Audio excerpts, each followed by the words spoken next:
नमस्ते। आज हम चिलर के पीछे की टेक्नोलॉजी को समझने वाले हैं। खास तौर पर हम इसके दो सबसे ज़रूरी हिस्सों पर ध्यान देंगे, इवेपोरेटर्स और कंडेंसर्स। सच कहूँ तो ये किसी भी कूलिंग सिस्टम की जान होते हैं और आज हम गहराई से जानेंगे कि ये आखिर काम कैसे करते हैं। तो चलिए एक नज़र डालते हैं कि आज हम क्या क्या कवर करने वाले हैं। हम शुरुआत करेंगे चिलर की बिल्कुल बेसिक बातों से कि ये होता क्या है।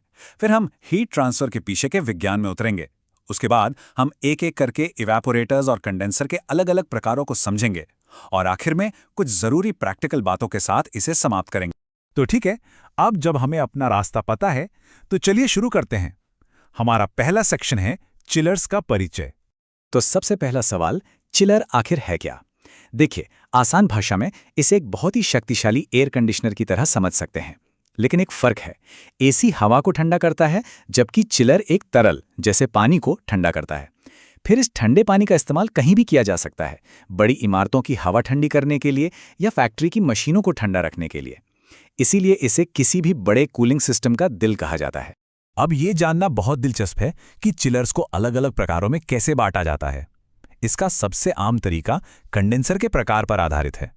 मतलब कंडेंसर को ठंडा करने के लिए पानी का इस्तेमाल हो रहा है तो वो वाटर कूल्ड चिलर कहलाएगा, और अगर हवा का इस्तेमाल हो रहा है तो वो एयर कूल्ड चिलर होगा। लेकिन एक बात हमेशा याद रखने वाली है, इवेपोरेटर जो असल में कूलिंग का काम करता है वो हमेशा लिक्विड कूल्ड ही होता है, क्योंकि उसका काम ही उस तरल को ठंडा करना है। अच्छा, अब हम ये तो समझ गए कि चिलर क्या है, तो चलिए अब इस बात पर ध्यान देते हैं कि ये असल में काम कैसे करता है। इसके लिए हमें ऊष्मा हस्तांतरण यानी हीट ट्रांसफर के पीछे के विज्ञान को समझना होगा। यही वो चाबी है जिससे हमें पता चलेगा कि कूलिंग आखिर होती कैसे है। तो देखिए, हीट एक्सचेंजर का काम, जैसा कि नाम से ही पता चलता है, गर्मी को एक जगह से दूसरी जगह ले जाना है। मोटी तौर पर ये दो तरह के होते हैं। पहला है प्रत्यक्ष यानी डायरेक्ट टाइप। इसमें दो तरल पदार्थ जो गर्मी का आदान प्रदान कर रहे हैं वो असल में एक दूसरे को छूते हैं, जैसे किसी कूलिंग टावर में पानी और हवा सीधे संपर्क में आते हैं। और दूसरा है अप्रत्यक्ष यानी इनडायरेक्ट टाइप, जो चिलर्स में सबसे ज्यादा इस्तेमाल होता है। इसमें दोनों तरल पदार्थों के बीच एक दीवार होती है और गर्मी उस दीवार के जरिए एक से दूसरे में जाती है। अब हीट ट्रांसफर असल में 3 तरीकों से होता है। पहला तरीका है विकिरण यानी रेडिएशन। इसमें ऊर्जा इलेक्ट्रोमैग्नेटिक तरंगों के रूप में चलती है। इसका सबसे अच्छा उदाहरण है सूरज। सूरज से गर्मी हम तक रेडिएशन के जरिए ही पहुंचती है और इसके लिए किसी माध्यम की जरूरत नहीं होती। दूसरा तरीका है संवहन यानी कन्वेक्शन। ये तब होता है जब गर्मी किसी तरल पदार्थ या गैस की हलचल के साथ एक जगह से दूसरी जगह जाती है।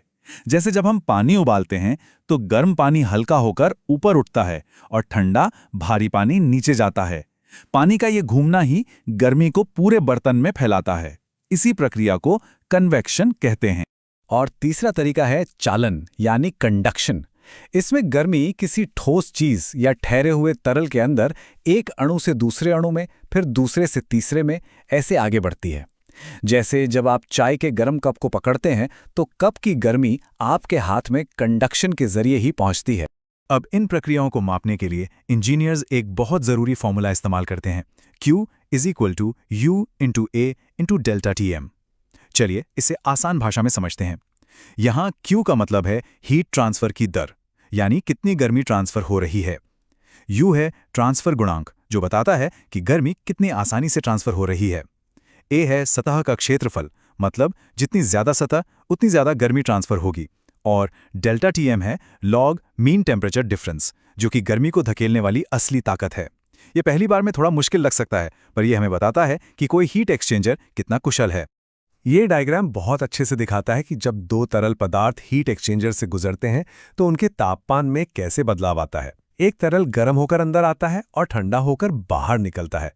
दूसरा तरल ठंडा होकर अंदर आता है और गर्मी लेकर गर्म हो जाता है। इसे समझना इसीलिए जरूरी है क्योंकि यही हमें लॉग मीन टेम्परेचर डिफरेंस या LMTD की गणना करने में मदद करता है। LMTD असल में वो औसत तापमान का अंतर है जो पूरे हीट एक्सचेंजर में गर्मी के ट्रांसफर को बनाए रखता है। चलिए इसे एक प्रैक्टिकल उदाहरण से समझते हैं।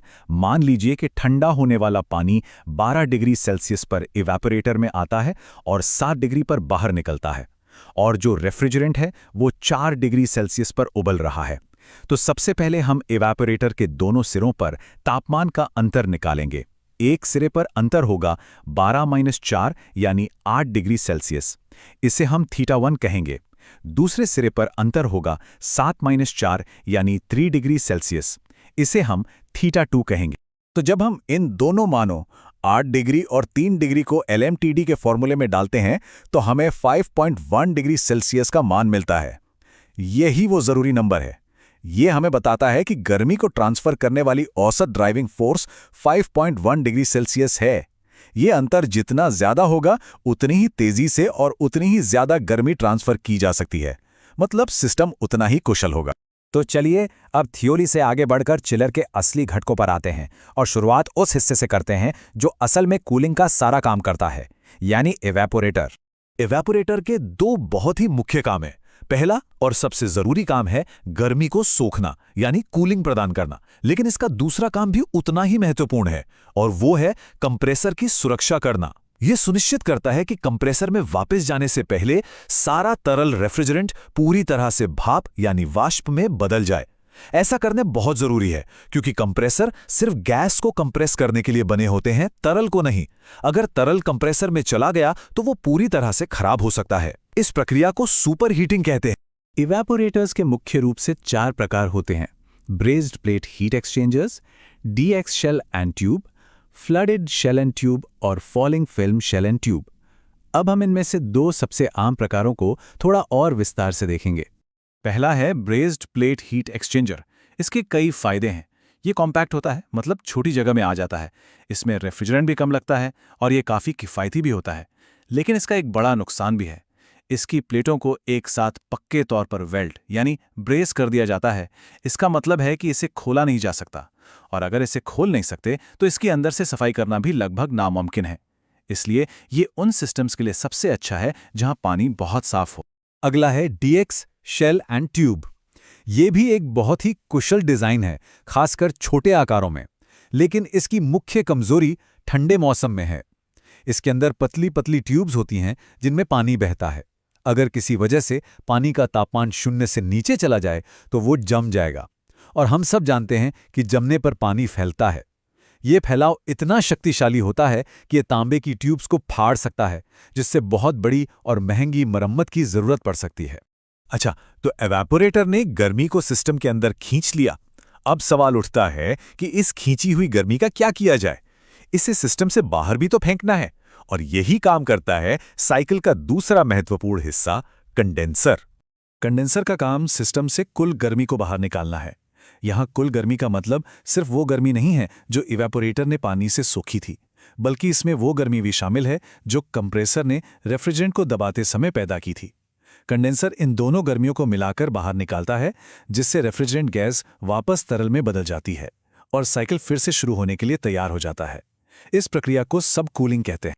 एयर कूल्ड कंडेंसर, जैसा कि नाम से ही पता चलता है, गर्मी को हटाने के लिए बाहर की हवा का उपयोग करते हैं। लेकिन इनकी सबसे बड़ी चुनौती है पर्यावरण। हवा में मौजूद धूल, प्रदूषण और नमक समय के साथ इनकी फिन्स पर जमा हो जाते हैं और उन्हें गलाने लगते हैं, जिसे हम जंग या क्षरण कहते हैं। ये जंग की परत एक कंबल की तरह काम करती है जो गर्मी को बाहर निकलने से रोकती है। इससे सिस्टम की कुशलता और उम्र दोनों कम हो जाती हैं। दूसरी तरफ वाटर कूल्ड कंडेंसर यही काम करने के लिए पानी का उपयोग करते हैं। ये पानी अक्सर एक कूलिंग टावर से आता है। ये बहुत छोटे और कुशल हो सकते हैं। हालांकि इनके साथ एक और समस्या है जिसे फाउलिंग कहते हैं। अगर पानी साफ नहीं है तो पानी में मौजूद खनिज और गंदगी ट्यूब्स की सतहों पर जम जाती है। ये जमी हुई परत, जिसे पपड़ी भी कह सकते हैं, ठीक उसी तरह काम करती है जैसे एयर कूल्ड कंडेंसर पर जंग की परत, और गर्मी के ट्रांसफर को रोकती है। तो चलिए अब इस सारी जानकारी को एक साथ लाते हैं। इन सब बातों का निचोड़ क्या है? अगर कोई हीट एक्सचेंजर चुनना हो तो किन बातों का ध्यान रखना सबसे जरूरी है? देखिए, सही हीट एक्सचेंजर चुनने के लिए बस 3 महत्वपूर्ण कदम हैं। पहला, अनुप्रयोग को समझे, मतलब ये पता करें कि हीट एक्सचेंजर को असल में क्या काम करना है। दूसरा, सारे विवरण पता करें, मतलब तापमान, दबाव, फ्लो रेट, ये सारे नंबर पता होने चाहिए। और तीसरा, जो शायद सबसे महत्वपूर्ण है, स्थापना स्थल पर विचार करें, यानी ये देखें कि इसे कहाँ लगाया जा रहा है, वहाँ का पर्यावरण कैसा है, क्या हवा में जंग लगने का खतरा है, पानी की गुणवत्ता कैसी है या जमने का कोई जोखिम है।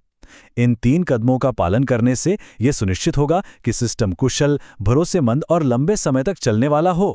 यह सब हमें एक अंतिम विचार के साथ छोड़ जाता है। हमने देखा कि पर्यावरण हीट एक्सचेंजर के प्रदर्शन और जीवन पर कितना बड़ा असर डालता है। तो ऐसे में भविष्य में हम हीट एक्सचेंजर डिज़ाइन में क्या नए बदलाव देख सकते हैं? क्या ऐसी नई सामग्रियां बनेंगी जिन पर जंग और फाउलिंग का असर ही ना हो, या शायद ऐसे सेल्फ क्लीनिंग डिज़ाइन बनाए जाएंगे? संभावनाएं वाकई रोमांचक हैं। जुड़ने के लिए धन्यवाद।